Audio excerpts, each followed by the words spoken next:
Welcome to Patio Ponderings, the podcast from the backyard where we explore the important and obscure in agriculture. From insights into industry trends to reflections on how agricultural roots shape our lives, we're here to spark meaningful conversations as we cover everything from the expected to the obscure. I'm your host, Jim Smith, inviting you to join me as we pull up a chair, take a moment to reflect, and dive into the stories, challenges, and innovations that connect us all to the land. Whether you're a seasoned ag professional, a friend, or simply curious about the roots that shape our lives, this is your space to pause, reflect, and dig a little deeper. So grab your coffee, sit back, and let's get pondering as we enjoy the view, the sounds, and the stories from the backyard.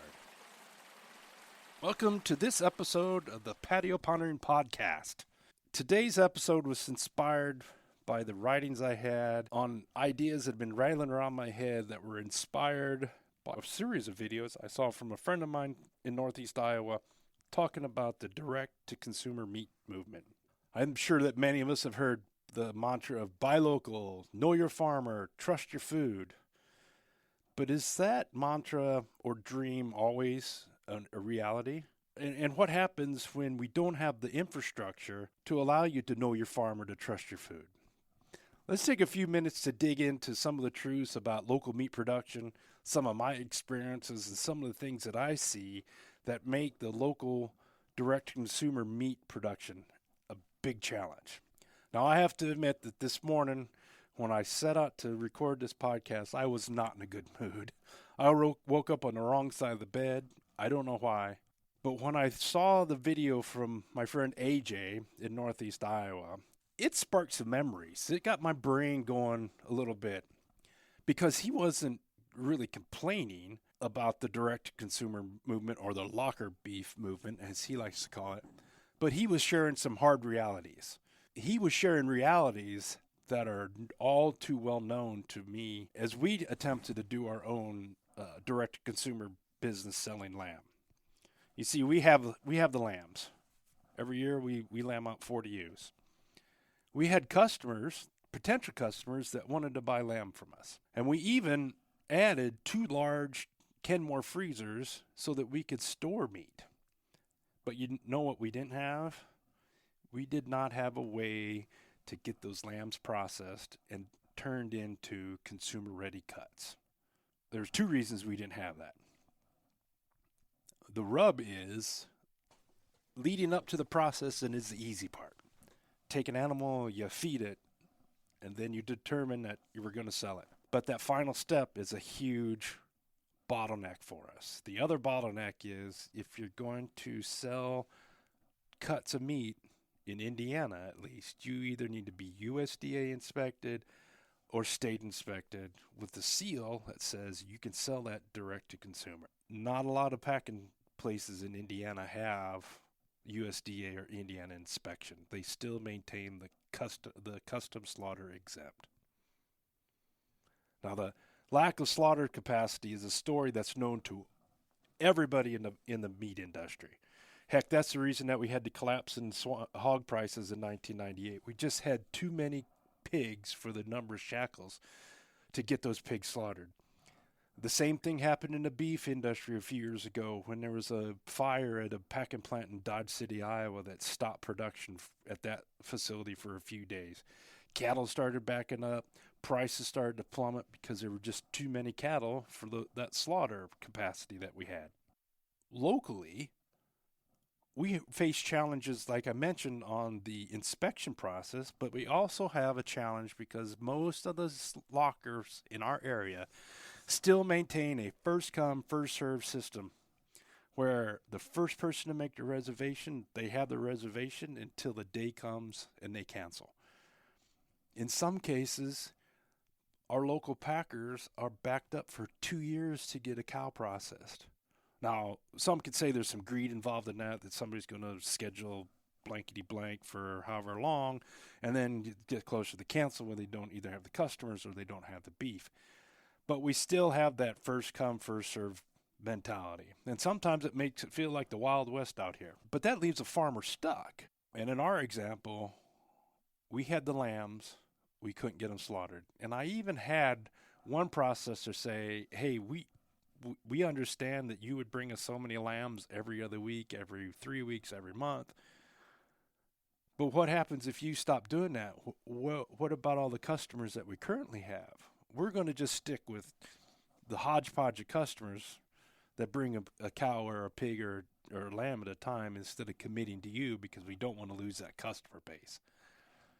And that just baffled me. Lock in a consistent supply from one person with the preference for people that are fickle. The other challenge that you have in the locker beef movement is knowledge. Not everyone wants to buy a quarter or a half or a whole. Heck, there's people that don't understand what a quarter or a half or a whole of a beef is, or a pig or a lamb. Most of them just want to buy meat, no different than going to Kroger or Aldi's or Meijer. Several years ago, this came home to me vividly when we had a friend that said, hey, I want some pork. I said, hey, we got an extra half. So we took it to town. The packer called and said, hey, we need this cut sheet. So I called him and said, hey, I need your cut sheet. He goes, what do you mean? I said, I need you to tell me what you want from this pig. And they honestly had no clue what I meant. He says, what do you mean cut it up? He says, I just want the meat. And it hit me.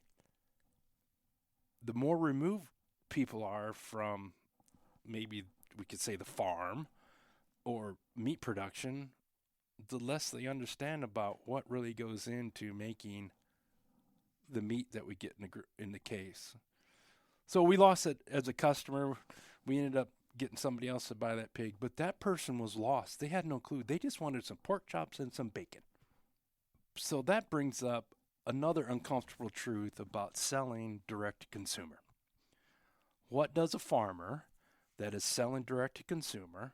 They are not using custom exempt. They're selling inspected cuts of meat. What do they do with the unwanted cuts, the other cuts? You know, everybody wants a lamb chop. They want a leg of lamb. They want a steak. They want the bacon. They want the ham. But what about oxtail or tripe or trotters? Or what about the organ meat, like the kidneys and the heart and the liver? If you don't sell those, that's lost income. The thing is, those junk cuts are where the big packers make money. That's how they can survive. When was the last time you saw bungholes in a meat case in the United States? If you didn't go to a specialty butcher that appealed to ethnic market, you're not going to see bungholes. But bungholes are one of our biggest exports to Mexico. It's a delicacy. What about stomachs? We don't eat pig stomachs in the United States. I had some really good pig stomach when I was in Vietnam many years ago. It's a staple. They eat pig stomach. Tripe. We don't do anything with tripe. We sell it. The dirty little secret is that the big boys sell that stuff. And if you think about every pig in the United States that's slaughtered at the big packers, they get $5 to $10 a piece for the offal. That's the guts and the stuff inside the guts that they're selling. Direct consumers have to pay for that to be taken away because your local packing plant isn't going to have a place to sell that typically. And if you have a customer that wants to buy bungholes, I'm sure you could get lined up with a whole bunch of them from these local packs. But those junk cuts are lost income for a direct consumers. And that's why the direct consumer needs to have high prices, because they're not selling every part of the animal. They're not selling the moo. They're not selling the oink. They're not selling the ba like the big guys are. Now, where the conversation gets even trickier is when we look at niche, and locker meat is a niche. It sounds great.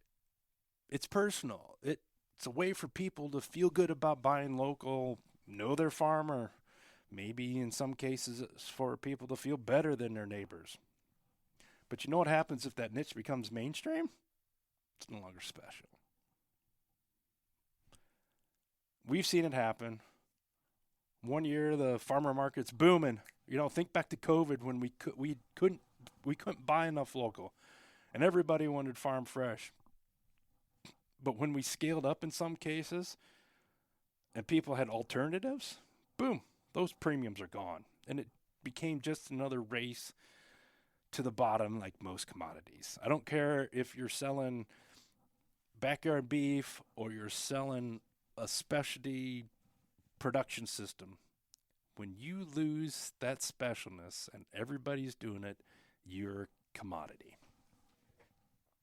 Now, the other thing that AJ and I are going to have to discuss when I can get him on the podcast are the zealots, the buy local zealots, anti-big guy. I am a huge proponent of people trying to make money where they can.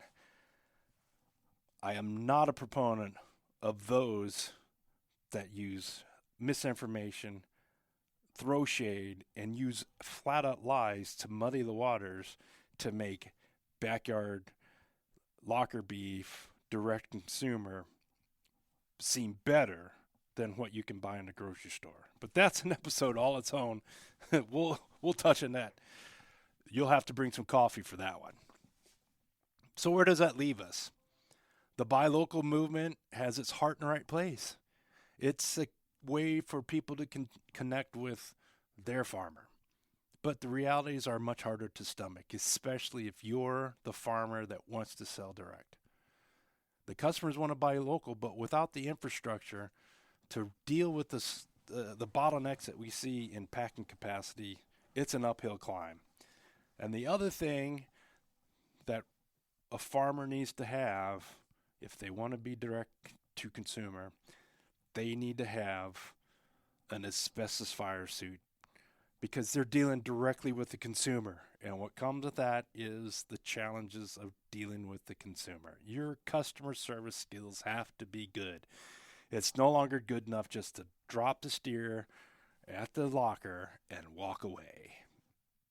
As we talked about with the friend of ours that had no clue about what to do with the cut sheet, what happens if you have a customer that gets meat that they don't like?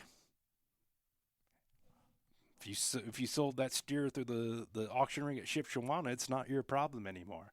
But if you sold it direct to a consumer that lives in southeast Fort Wayne or southwest Fort Wayne, it's your problem and you have to deal with it. So brings another set of skills that we don't think about when we have this pie in the sky of sell direct to the consumer.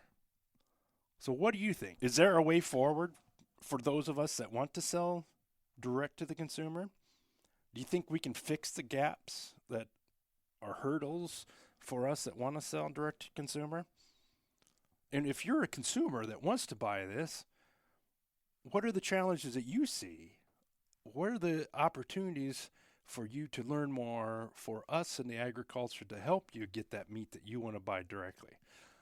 I would love to hear your thoughts, especially in preparation for the time when we're going to get AJ from Northeast Iowa on here to talk about the non-logistics of the direct-to-consumer. So thanks for joining me on this 4th episode of Patio Pondering. I hope you get something out of this. If you do, share it with your friends. We'd love to be able to share our thoughts and our opinions from the patio with a bigger audience. So next week we'll be back. I'm going to be in the same spot. I'm going to have the same cup of coffee, and maybe I'll have another batch of gooey homemade cookies for us to share. Until then, take care, and thanks for joining us. Thanks for tuning in to this episode of Patio Pondering. We hope you enjoyed exploring both the expected and obscure corners of agriculture with us. Don't forget to subscribe, rate, and review the podcast on your favorite platform. We'd love to hear your thoughts and suggestions. Connect with us anytime at jim@patiopondering.com. Until next time, keep growing, exploring, and cultivating.